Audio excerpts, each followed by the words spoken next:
Hi everyone, I welcome you all to our channel. तो आज हम 24 सितंबर 2020 के news article and editorial of the Indian Express discuss करेंगे।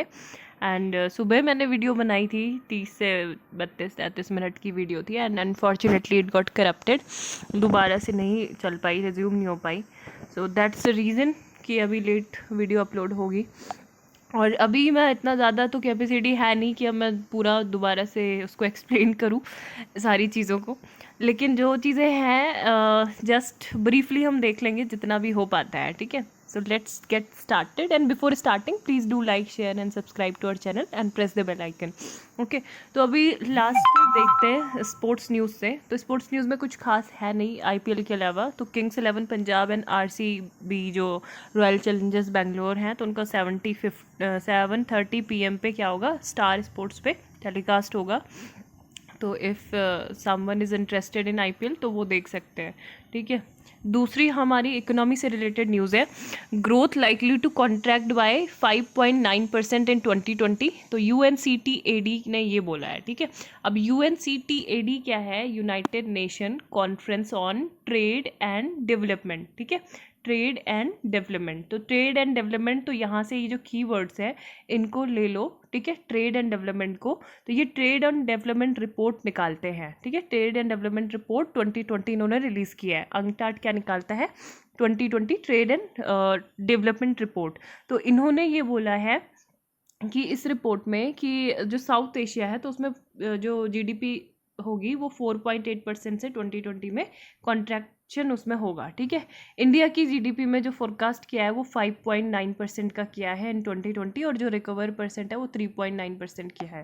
तो ये तो हो गई इसकी बात। बाकी की जो अंकटाड है वो 3 और रिपोर्ट रिलीज़ करता है, और इसका एस्टैब्लिशमेंट कब हुआ था वो ज़्यादा जानना ज़रूरी है। तो लेट्स सी कि बाकी की 3 और कौन सी रिपोर्ट है। World investment report, technology and innovation report, technology and innovation report, world investment report and digital economy report, ठीक है। तो ये प्लीज़ इनको ज़रूर याद रखना, digital economic report, technology innovation, world investment, trade and development. अब इसका एस्टैब्लिशमेंट कब हुआ था, तो 1964 में हुआ था, ठीक है।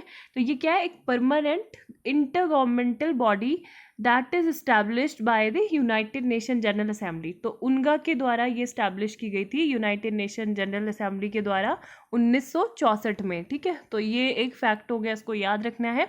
एंड ये पार्ट है यूएन सेक्रेटरीट का, आपको पता है ना, सचिवालय है वहाँ पे संयुक्त राष्ट्र में, तो ये सेक्रेटरीट का पार्ट है। And it reports to the United Nation General Assembly, ठीक है। किस किस को ये रिपोर्ट करता है, एक तो उनका को ही करता है, जनरल असेंबली को और आम सभा। दूसरा किसको करता है, इकोनॉमिक एंड सोशल काउंसिल को, ठीक है, जो सामाजिक और आर्थिक परिषद है संयुक्त राष्ट्र की, तो उसको ये रिपोर्ट करता है। लेकिन इनकी अपनी खुद की मेंबरशिप्स है, इनके खुद की लीडरशिप है, एंड इनका खुद का बजट है, ठीक है। तो अगर ये स्टेटमेंट आती है क्या इनके खुद के बजट है, लीडरशिप है, तो आप सोचोगे कि ये तो यूएन का प्रिंसिपल है, तो नहीं होगा, है ना। ये मतलब क्या, परमानेंट इंटर गवर्नमेंटल बॉडी है, but they are having their own membership, leadership and budget, and it also a part of the United Nation development group, ठीक है। तो जो यूएनडीजी है तो उसका भी ये पार्ट है, और ये सपोर्ट करता है जितने भी डेवलपिंग कंट्रीज़ हैं तो उनको क्या करें, बेनिफिट्स के लिए access they of a globalised economy more fairly and effective manner में, ठीक है। तो ये याद रखना है। बाकी जो एसडीजी हैं जो सेट हुए हैं एजेंडा 2030 के लिए, तो उसको भी ये क्या करता है, उसमें प्रोग्रेस वगैरह तय करता है, ठीक है, सस्टेनेबल डेवलपमेंट गोल। तो ये हो गया यूएनसीटीएडी के बारे में। नेक्स्ट देख लेते हैं news, India Mauritius finalising FTA, ठीक है। तो इंडिया मॉरिशस के बीच में रिसेंटली फ्री ट्रेड एग्रीमेंट हुआ है। हमारे कॉमर्स मिनिस्टर कौन है, मिनिस्टर पीयूष गोयल ने की है। तो अब सऊदी अरेबिया ने बैन कर दी है फ़्लाइट्स, ना हम मतलब 3 कंट्री के लोग जो है ना ही वहाँ पे सऊदी अरेबिया में विज़िट कर सकते हैं, ना ही कोई सऊदी अरेबिया से इन 3 कंट्रीज़ में आ सकता है ना। तो वो 3 कंट्रीज़ कौन है इंडिया के अलावा, ब्राज़ील एंड अर्जेंटीना, ठीक है। तो यहाँ पे जो इनकी Saudi Arabia general authority of civil aviation है, इनका ऐसा कहना है कि it was suspending travel to and from the following countries: India, Brazil, Argentina, including any person who has been in any of the mentioned countries above in the last 14 days prior to their arrival to the kingdom. ठीक है, तो कोविड-19 का क्योंकि आपको पता है हम number 2 country बन गए हैं दुनिया में और बहुत ज़्यादा स्प्रेड यहाँ पे हो रहा है. नेक्स्ट जो इंपॉर्टेंट न्यूज़ है, Bharat Biotech to produce up to 1 billion doses of international vaccine. ठीक है, तो इंटरनेशनल वैक्सीन क्या होता है वो अभी हम देखेंगे. इस पर एक एक्सप्लेन सेक्शन में आर्टिकल है, so we will be discussing that. Sorry, तो यहाँ पे हमें ये बताना चाहिए कि जो वैक्सीन कैंडिडेट है तो वो कौन कौन सी वैक्सीन टेस्ट किए जा रहे हैं इंडिया में. कोविशील्ड के नाम से. ठीक है, कोविशील्ड के नाम से कौन कर रहा है? Developed by university of Oxford. ठीक है, कोलाब्रेशन किसके साथ है इनका? यूनिवर्सिटी ऑफ ऑक्सफोर्ड का एस्ट्राजेनेका के साथ. ठीक है, एस्ट्राजेनेका. और जो स्पुतनिक वी है, ठीक है, स्पुतनिक 5 है, ठीक है, वो किसकी है? पुतिन. ठीक है, मतलब रशिया की है ना. तो डेवलप्ड बाय रशियाज ये जमालिया या फिर Gamaleya, whatever you can pronounce it, तो रिसर्च इंस्टीट्यूशन यहाँ की है. ठीक है, ये and both candidates are injectable vaccines. ठीक है, तो अभी हम किसकी बात कर रहे हैं यहाँ पे? जो स्प्रे के थ्रू जो वैक्सीन बन जाए, मतलब एक तरह से स्प्रे बन जाए, उसकी हम बात कर रहे हैं, है ना. तो उस पर ये चीज़ फोकस करेंगे. अब इंडिया में जो कर रहा है डेवलपमेंट वो कौन सा कैंडिडेट है? कोवैक्सीन. ठीक है, जो भारत बायोटेक और नेशनल इंस्टीट्यूट ऑफ वायरोलॉजी के साथ मिलके पुणे में जो बेस्ड है और इन कोलैबोरेशन विद ICMR, तो उसका नाम क्या है? कोवैक्सीन. कोवैक्सीन. नेक्स्ट देख लेते हैं यहाँ पे. नेवलिनी लिव्स हॉस्पिटल आफ्टर 32 डेज. तो ये इनका एलेक्सी नेवलिनी जो है उनके बारे में पता होना चाहिए आपको. जो रशिया के जो प्रेसिडेंट है व्लादिमीर पुतिन, तो इनकी काफ़ी ज़्यादा आलोचना करते थे. ठीक है, तो उसके बाद क्या हुआ कि इनको ये बोला गया जर्मनी के द्वारा कि जब इनका पूरा टेस्ट वगैरह हुआ ना, तो ये बोला कि इनको पॉइजन दिया जाता था, नर्व एजेंट. तो उस नर्व एजेंट का नाम पूछा जा सकता है नोवोचिक. ठीक है, नोवोचिक वॉज इन न्यूज़, तो it is related to what, तो ये आ सकता है क्वेश्चन. ठीक है, तो अभी आपको पता चल गया ये नर्व एजेंट है. पाकिस्तान रीओपन्स स्कूल्स. ठीक है, तो स्कूल्स रीओपन हो गए हैं. And embattled presidency of Belarus secretly sworn in for new team.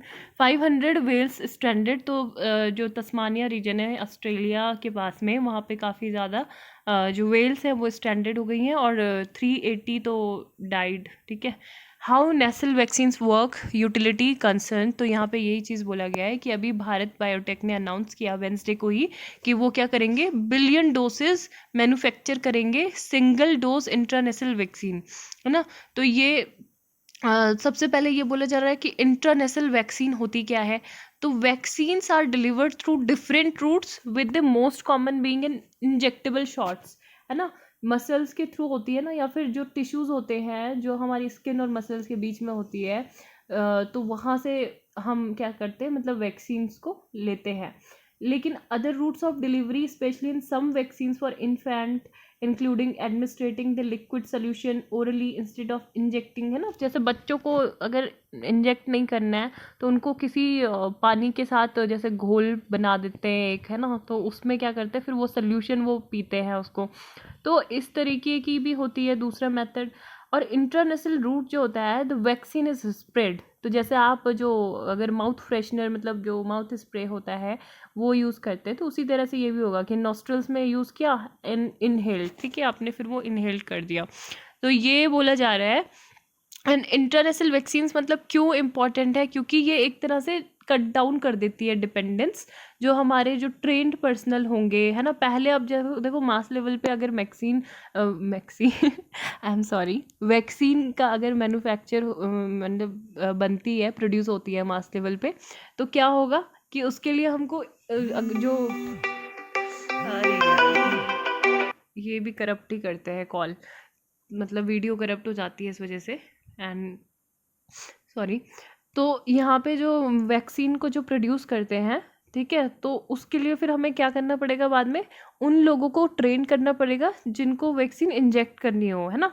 तो यही इन लोगों पर जो डिपेंडेंस है वो कट डाउन भी कर देगा.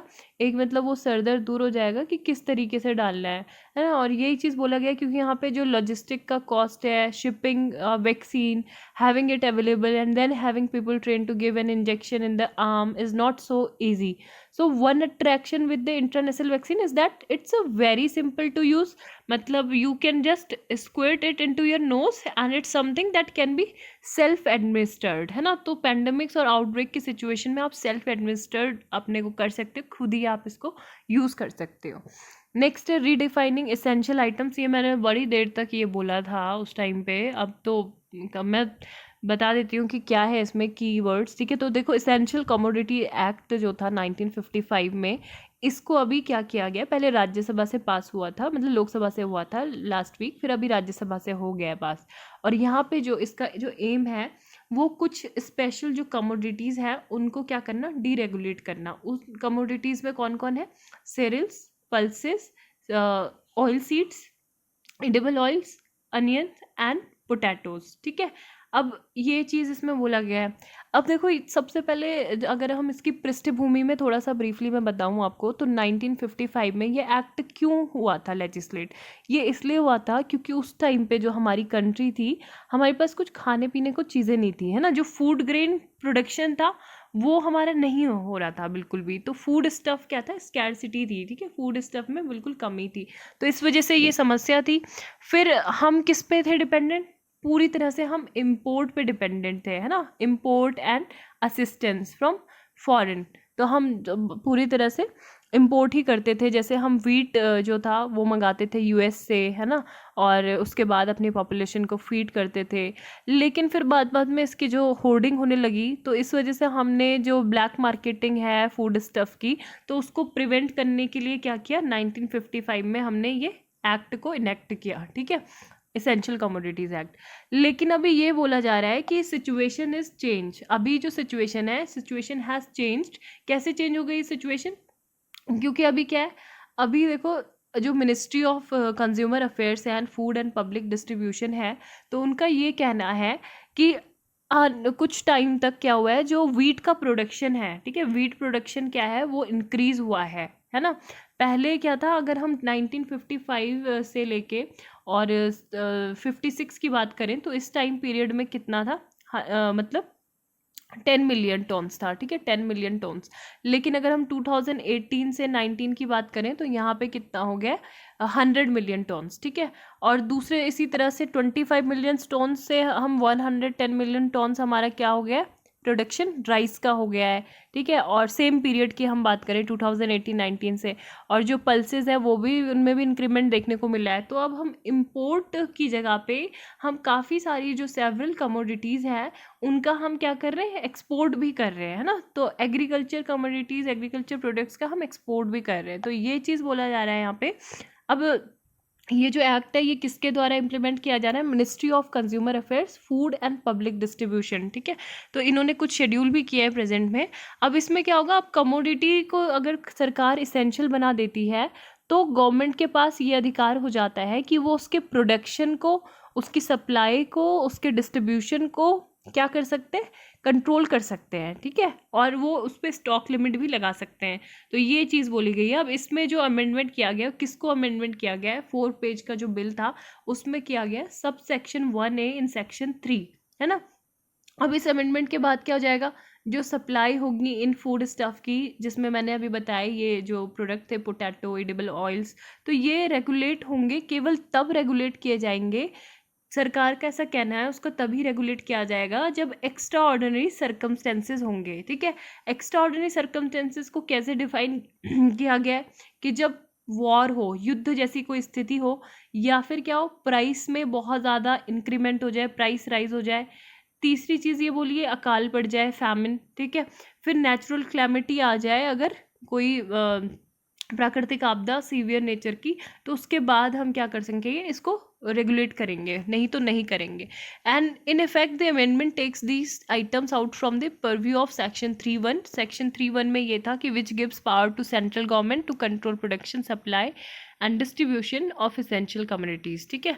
तो ये चीज़ है, अभी पहले ये मेंशन नहीं थी और अभी ये इसमें मेंशन होंगी, ठीक है।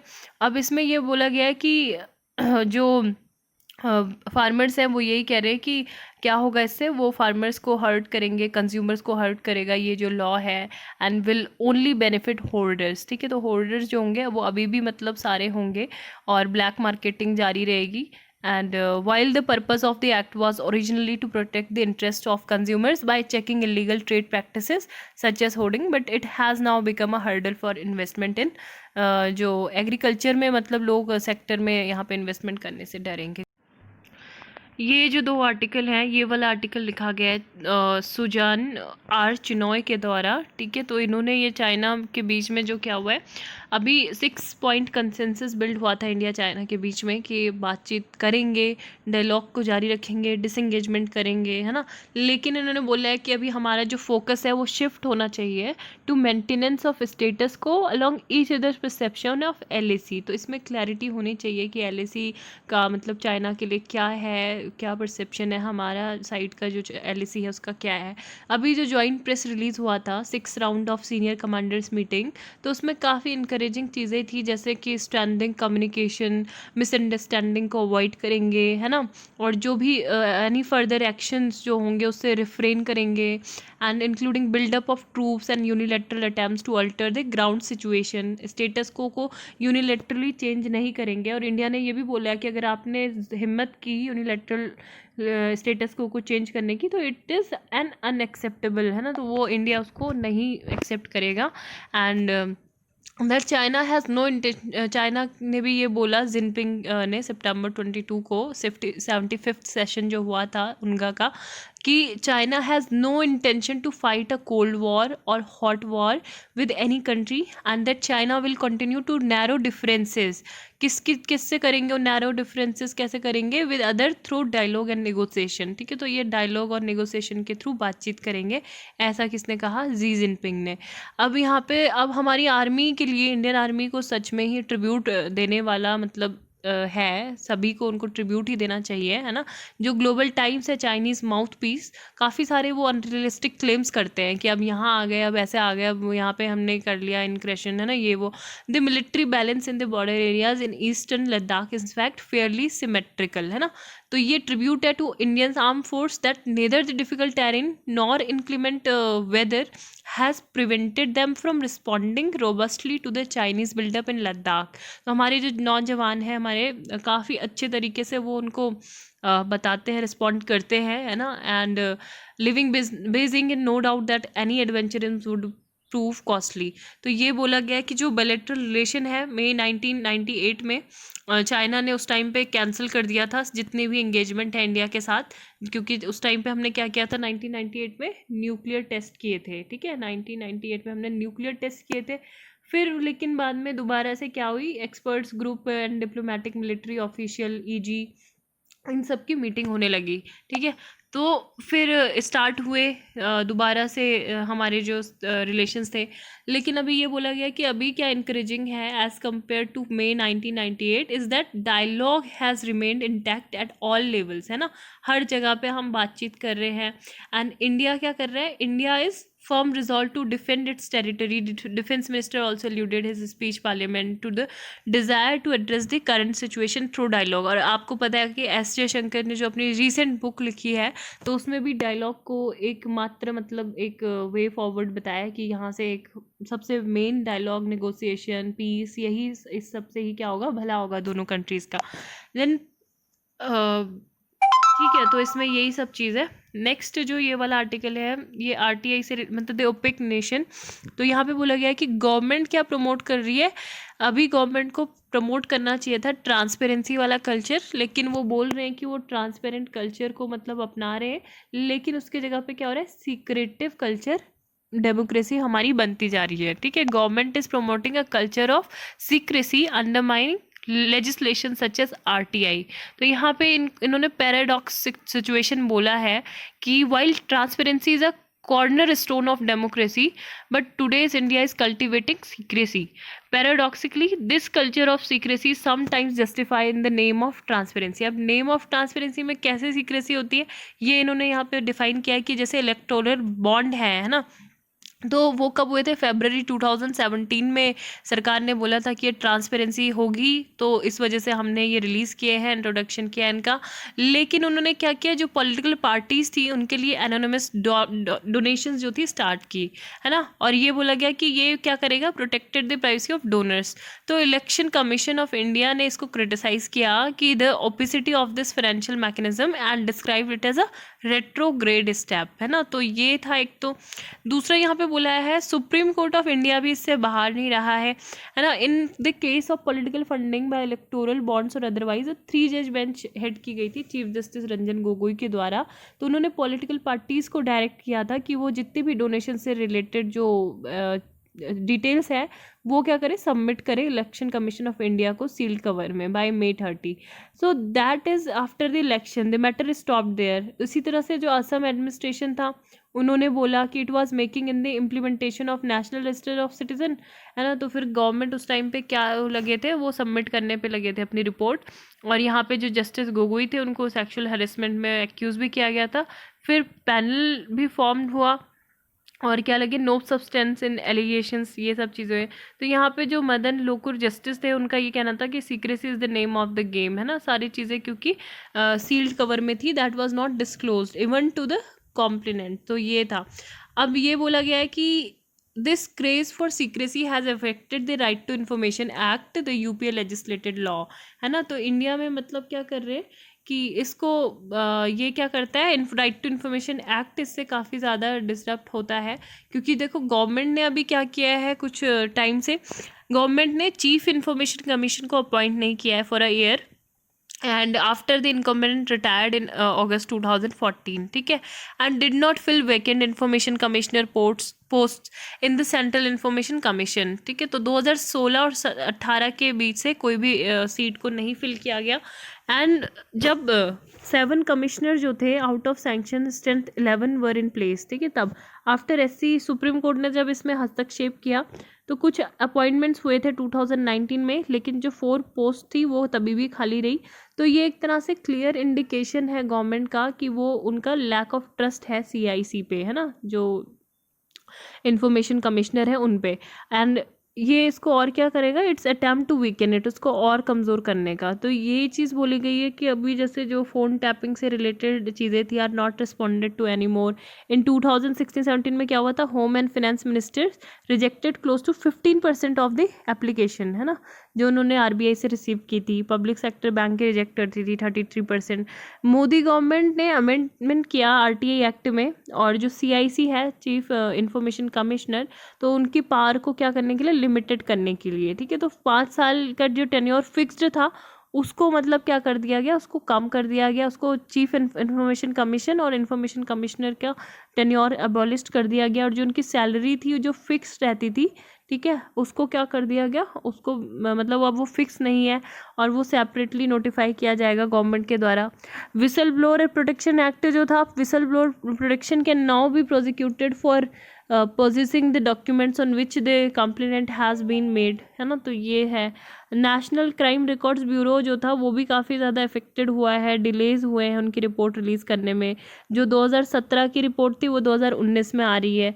इसी तरह से 75th राउंड सर्वे जो कंज्यूमर एक्सपेंडिचर था which had found that the percentage of citizen, तो जो बिलो पॉवर्टी लाइन से नीचे रह रहे हैं, है ना, तो उसमें भी कुछ हुआ था नेशनल सैम्पल सर्वे के ऑफिसेज में। और टू कंसील द ट्रूथ, तो यही बोला गया है कि आप कंसील नहीं करना चाहिए, ट्रूथ को रिवील करना चाहिए, you have to reveal not to conceal, क्यों, because it would make thing worse, because the actors in the economy would not be in a position to adjust to the real situation. And transparency का मतलब यही है कि आपको क्या करना है, necessary for maintaining a democratic polity but it is also necessary for making the economy work, है ना। तो facts जो होते हैं वो unpleasant तो होते हैं, लेकिन nations wants to know, nation needs to know truth and maybe wants to know even if nobody is asking anymore। तो यही एक आर्टिकल, इन्होंने एक अच्छा आर्टिकल था। हार्ट ऑफ होप ये कि अफ्रीकन कंट्रीज़ में काफ़ी ज़्यादा कोऑपरेशन है और वो पैंडेमिक से काफ़ी अच्छा काम कर रहे हैं। यहाँ के जो director of Africa centre for disease control थे, तो इन्होंने पैन अफ्रीका सॉलिडेरिटी प्रोग्राम में इनको गोल कीपर अवार्ड भी मिला था, ठीक है, बिल एंड मिलिंदा गेट्स के द्वारा जो दिया गया था। ये जो आर्टिकल है पॉलिटिकल आर्टिकल है, तो इनको तो हम डिस्कस नहीं करेंगे। द जी इन NGO, ठीक है, तो जी इन NGO जो है, जो FCRA बिल आया है, बिल क्या करता है, FCRA का मतलब क्या है, foreign contribution regulation bill FCRA 2020, ये राज्यसभा से भी पास हो गया। अब इसको प्रेसिडेंट के असेंट मिलना बाकी है, ठीक है। तो अब ये क्या करेगा, जितने भी NGO थे उनकी जो फंडिंग है उसको रेगुलेट करेगा। और काफ़ी सारे जो यहाँ पे चल रहे थे NGO इस टाइप के, जो सिविल सोसाइटी के नाम पे जो ऑर्गेनाइजेशन थे, तो सरकार का ये कहना था क्योंकि बहुत तेज़ी से बढ़ रहे हैं और जो इनका सॉलिड जो पर्पस के लिए जो बनाए गए हैं वो पर्पस ये सर्व नहीं कर पा रहे हैं, तो इसलिए 20,000 से ज़्यादा के लाइसेंस जो थे कैंसिल कर दिए गए थे। तो अब यहाँ पे यही चीज़ बोला गया है कि robust civil society organisation network to deal with a range of challenges. अब ये क्या करते हैं, जहाँ तक सरकारें नहीं पहुँच पाती हैं, चाहे वो केंद्र सरकार हो या फिर राज्य सरकारें हों, जिस एक रिमोट एरिया तक, मतलब लास्ट जो कॉर्नर में जो लोग रहते हैं उन तक नहीं पहुँच पाते, तो उस गैप को ये फिल करते हैं, वहाँ तक ये लोग पहुँचते हैं और अपने जो भी सेवाएं होती हैं ये उनको देते हैं, है ना। तो ये चीज़ बोला गया है, this clause could make almost any non profit vulnerable. तो ये एक तरह से इनका हैरेसमेंट हो जाएगा जब इनकी फंडिंग को पूरी तरह से बंद कर दिया जाएगा। और क्योंकि सिविल सोसाइटी तो वैसे ही मतलब वो थोड़ा सही तौर तरीके से नहीं गुजर रही है। And according to government FCRA dashboard, ठीक है, तो यहाँ पे ये बोला गया 20,000 non profit registered under the FCRA act and they are engaged in diverse activity, ठीक है, जैसे वो ह्यूमन से रिलेटेड, लेबर राइट से रिलेटेड और जेंडर इशू, ठीक है, health care, environment, education, legal aid, even research में भी ये इन्वॉल्वमेंट है इनका, ठीक है। तो ये बोला गया है। और फिर और ये क्या करते हैं, गैप्स को फिल करते हैं।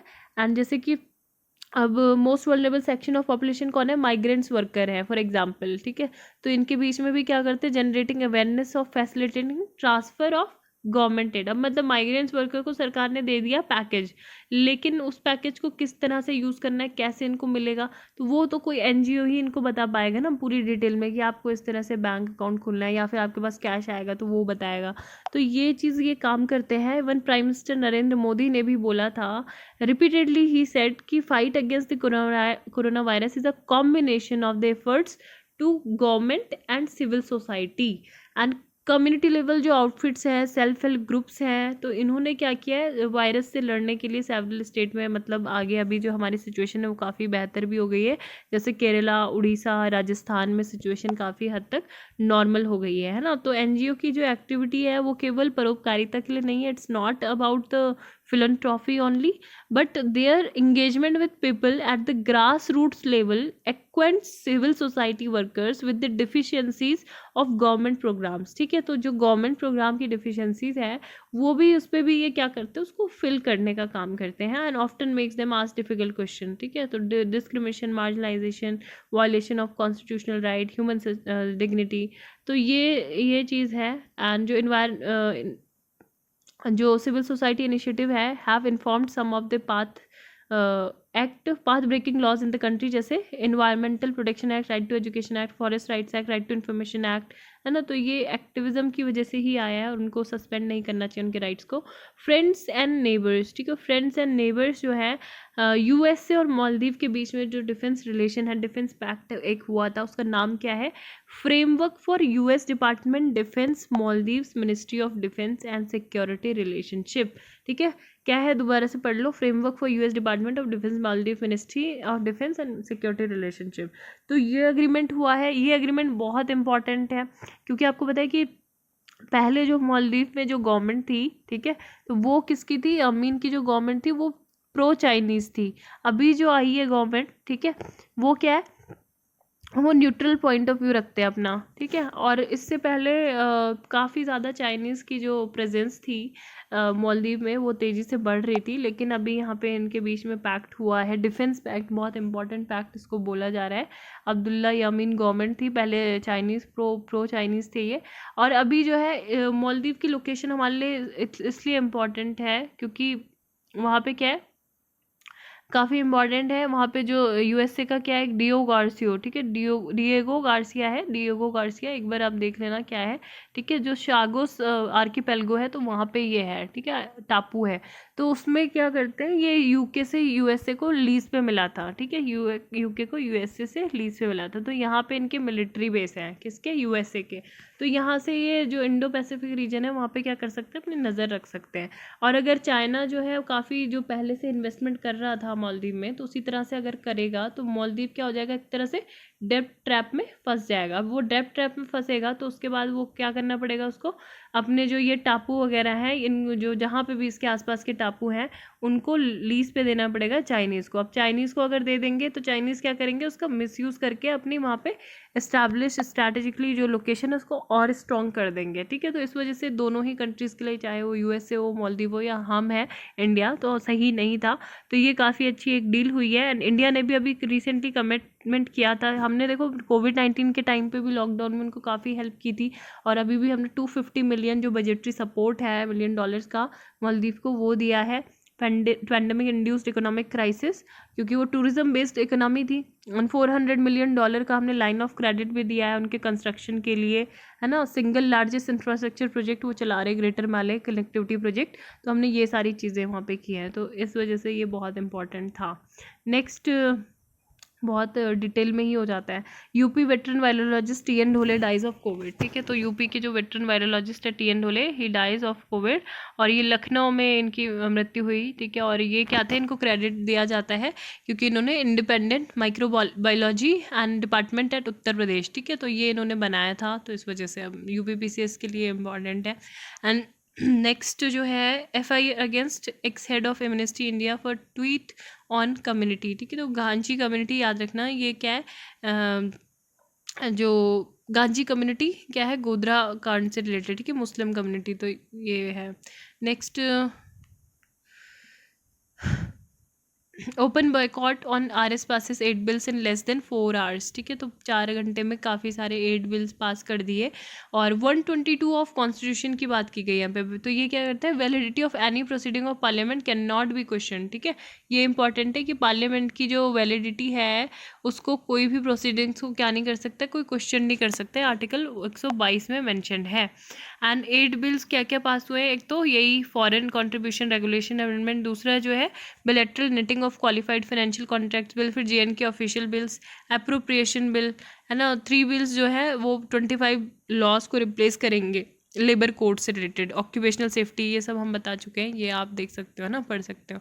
और FCRA bill not against NGO, तो ये चीज़ बोली गई है कि वो एनजीओ के अगेंस्ट नहीं है, only NGO which do not adhere to transparency may feel bad, है ना। तो NGO members to furnish Aadhaar, ये भी बोला गया कि उनको आधार से मतलब जुड़ना होगा, मैंडेटरी होगा। And significant reduction pollutants during lockdown, तो यहाँ पे सीपीसीबी की रिपोर्ट है कि जो है मतलब काफ़ी मार्च और अप्रैल का जो पीरियड था उसमें पोल्यूशन नहीं हुआ, और यही सब चीज़ें थी। Railways ministry of railways MOS Suresh Angadi dies of covid, ठीक है। तो सुरेश अंगाड़ी जो है ये बोला जा रहा है कि कोविड से इनकी डेथ हो गई। एंड स्कैक के बारे में यहाँ पे है, एनएसबी समन्स दीपिका साराली, श्रद्धा कपूर, ठीक है। एनसीबी के बारे में मैंने आपको बताया, नेशनल क्राइम ब्यूरो, ठीक है, नेशनल क्राइम कंट्रोल ब्यूरो है, ठीक है, नेशनल कंट्रोल ब्यूरो।